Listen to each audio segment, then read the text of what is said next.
waktunya bersama.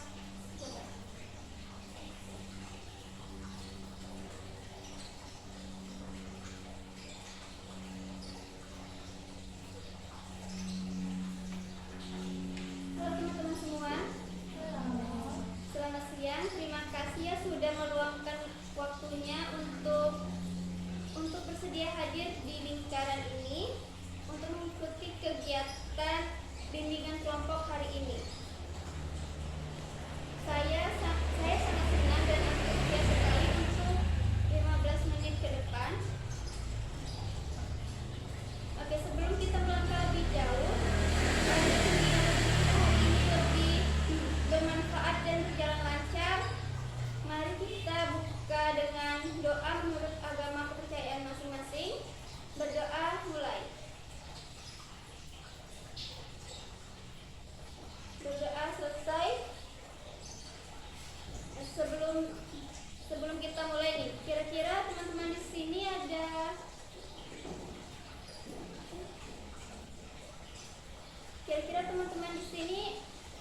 udah ada apa belum yang tahu tentang apa itu bimbingan konseling atau bahkan udah pernah ikut sebelumnya? Oke, di sini saya akan menjelaskan sedikit tentang bimbingan kelompok.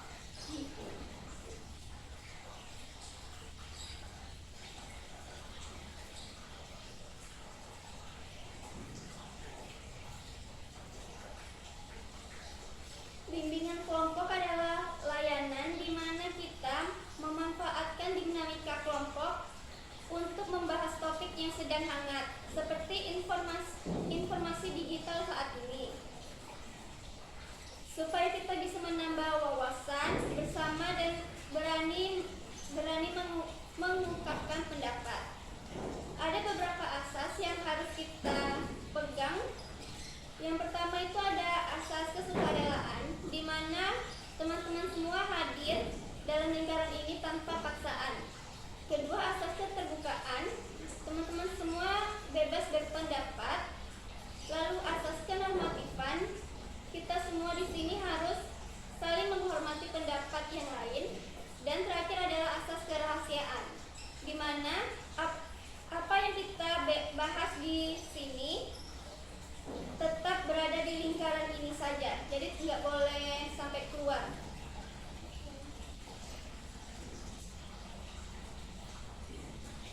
Nah, pertama-tama kita mulai dengan perkenalan dulu. Di sini permainannya adalah rangkai nama. Aturannya, sebutkan nama panggilan teman-teman dan juga aplikasi favorit. Misal dari saya Anggi, aplikasi favoritnya YouTube.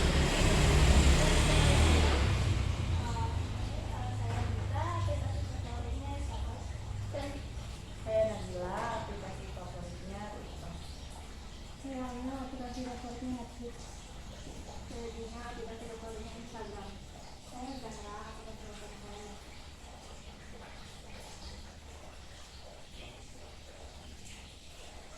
Tadi kita sudah menyebutkan aplikasi seperti TikTok, Instagram, dan YouTube kan. Di sana informasi menyebar dengan luas dan cepat, seringkali memicu emosi kita, entah itu rasa takut atau marah. Hal inilah yang berkaitan dengan tema kita hari ini, yaitu menjadi netizen cerdas.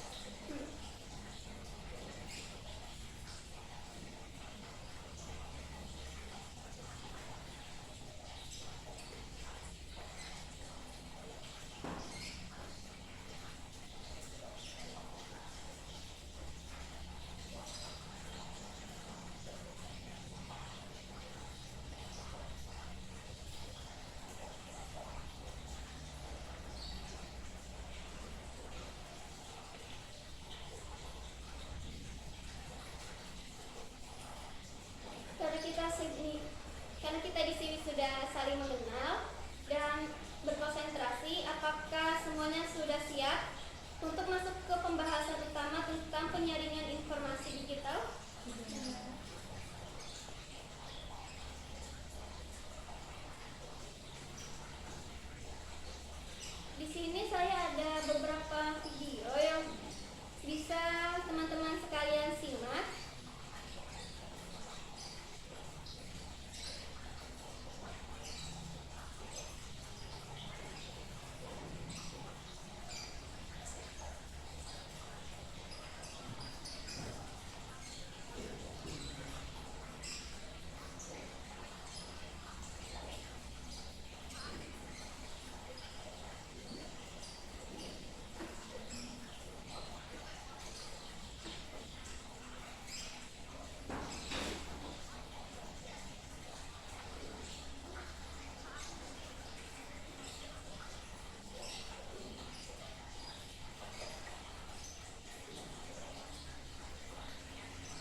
Kalau melihat yang lain sih, Lalu Anita gimana? Dia itu dilihat kalau campak itu sekarang sudah sedikit dimodifikasi sama teman-teman.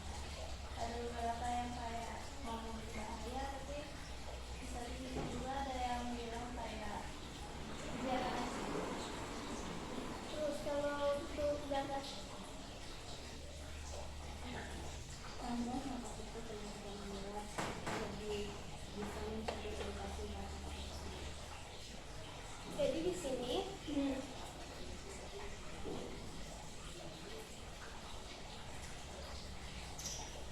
secara medis Kemenkes mencatat hingga Februari 2026 ada 575 kasus campak dengan ribuan suspek. Penyakit ini menular sangat cepat, bahkan satu orang bisa menular ke 8 orang lainnya, jauh lebih tinggi dibanding COVID-19.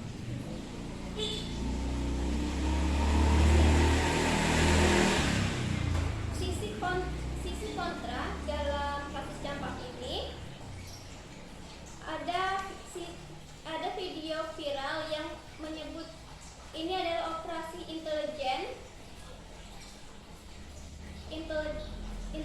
agen jari-jari untuk menakut-nakuti orang tua agar status KLB atau kejadian luar biasa bisa ditetapkan dan semua orang wajib untuk divaksin. Sementara itu untuk sisi pro-nya sendiri,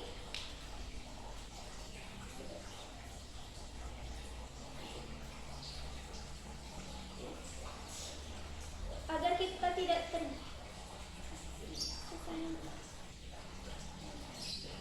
jika kalian melihat dua video ini muncul di beranda FYP kalian atau di history kalian,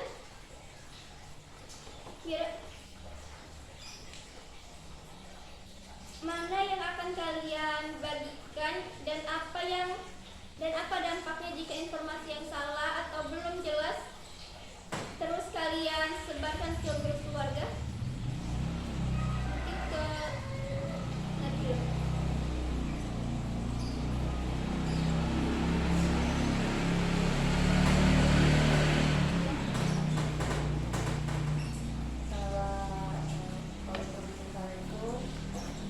salah pemikiran kita dari Lalu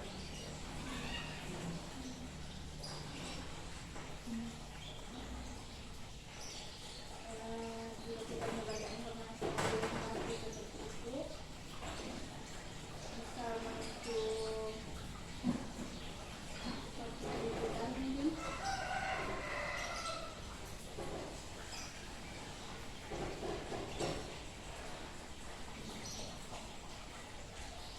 benar Pak, jawaban dari teman-teman sekalian. Kita itu harus lebih berhati-hati untuk menyaring informasi yang kita dapat dari sosial media. Apalagi ini kan sudah marak ada video-video palsu yang dimodifikasi oleh AI.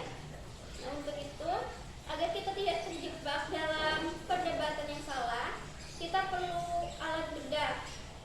Di sini alat bedah itu bernama filter Think. Think sebelum menekan tombol share, di mana Think itu adalah truth. Apakah berita punya sumber resmi seperti Kemenkes atau hanya sekedar katanya dari video TikTok? Lalu ada helpful. Apakah narasi konspirasi ini membantu kesehatan adik-adik atau teman-teman semua, atau malah membuat orang tua takut membawa anak ke RS saat sakit? Lalu ada inspiring. Apakah pesan ini membangun kesadaran akan kesehatan atau hanya memicu kebencian terhadap pihak tertentu? Lalu ada necessary. Pentingkah kita menyebarkan informasi ini jika kita sendiri bukan pakar kesehatan? Lalu ada time. Jika ingin mengkritik kebijakan vaksin atau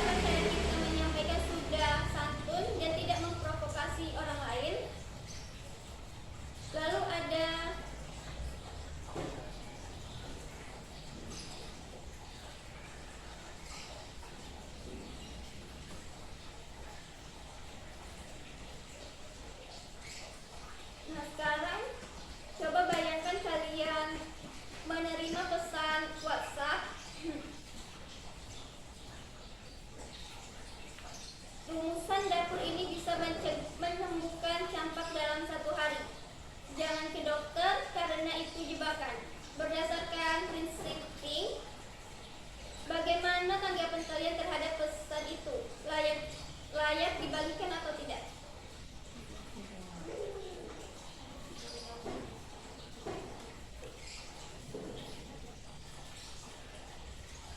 Lalu bagaimana dengan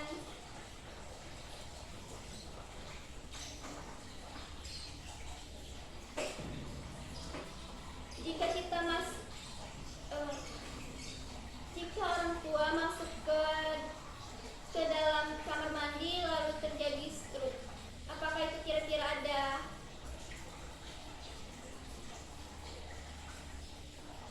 ada kaitannya dengan suhu kamar mandi atau memang karena orang itu sudah punya stroke sejak awal? Yang lain gimana pendapat?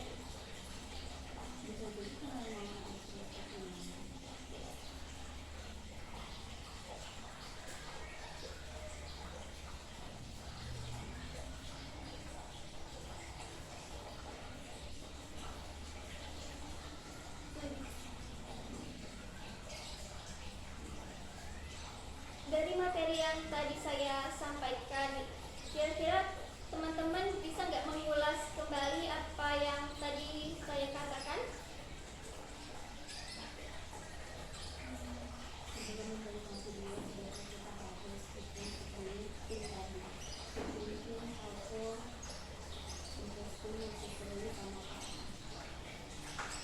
Yang lain ada pendapat yang lain? Tentunya kita tahu kebenaran terlebih dahulu sebelum kita memisah atau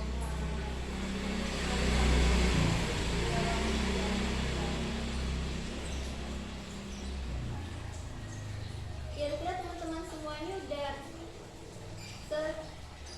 setelah pertemuan kita ini mungkin ada sesuatu yang diharapkan dalam mencari informasi dari sosial media, baik kepada Amel. Harapannya sih sebelum kita mencari diri sama informasi secara media yang belum jelas itu pasti atau tidak, juga bisa membuat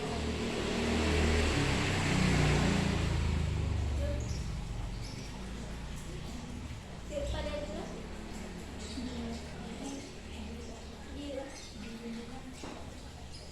Kepada Dila.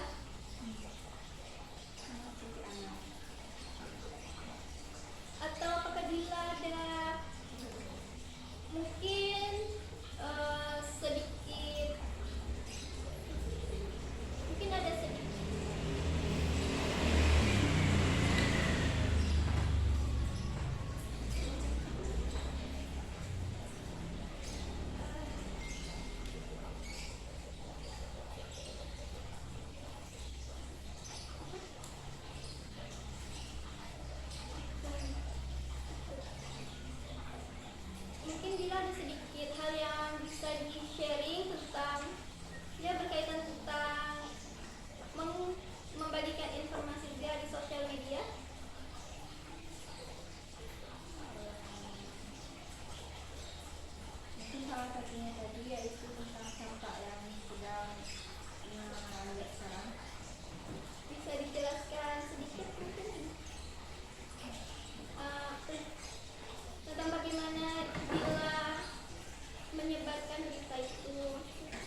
mungkin dari ya dari paparan tadi kita mungkin harus lebih bijak dalam melakukan tindakan internet atau informasi yang belum tahu atau sudah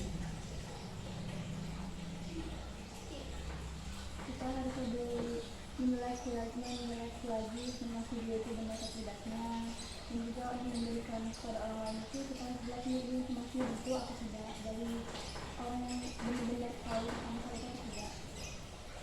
Bila